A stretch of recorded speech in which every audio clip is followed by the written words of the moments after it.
చూసుకున్నాడో తెలుసా? వృషభవతి దుఃఖిత. మాకు కష్టం వస్తే మాకంటే ముందు ఆయనే ఏడ్చేవాడా? మాకు సంతోషం కలిగితే, ఉదాహరణకి రాముడు ఏదో అలా పురవీధులలోకి వచ్చాడు అనుకోండి, అక్కడ ఎవరితో పెళ్లి జరుగుతూ ఉంటుంది. ఎవరి స్థాయి తగ్గట్టు వాళ్ళు పెళ్ళిళ్ళు చేస్తుంటారు కదా. తక్కువ రాముడు ఆ పెళ్లి జరగడం చూశాడు అనుకోండి, ఎంత సింపుల్గా నా పెళ్లి చేయడం, పిలిపించండి అని చెప్పేసి మొత్తం వంటలు చేసే వాళ్ళని పిలిపించి, ఊరు వాళ్ళందరినీ పిలిపించి, అందరి బదులు పెళ్ళిళ్ళు అందరి ఆ పెళ్ళికి కావాల్సిన పనులన్నీ చేసి పెట్టి అయిపోయిన తర్వాత అప్పగింతలు ఉంటాయి కదా, అప్పగింతలు పెట్టేటప్పుడు కూడా ఈయన ఏడ్చేవాడు. అమ్మా నాన్న కూడా ఊరుకోరామా పర్వాలేదు, పిల్ల తల్లిదండ్రులు కూడా ఊరుకోరామా పర్వాలేదంటే వాళ్ళకంటే ముందు ఈయన ఎక్కువ ఏడ్చేవాడు. అయ్యో నా పిల్ల వెళ్ళిపోతుందే. మా కష్టాలను తన కష్టాలుగా భావిస్తాడా?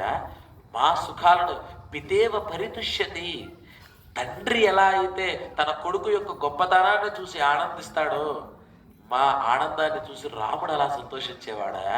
ఇట్లా వాళ్ళు ఒక పెద్ద లిస్టు చెప్పుకుంటూ వెళ్ళారు రాముడి గురించి. అందుకోసం మేము కోరుకుంటున్నాను రాముడి రాజ్యాన్ని అని అన్నారు.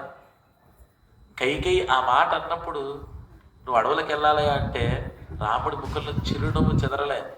ఒక్క మాట, నేను ఒప్పుకోను,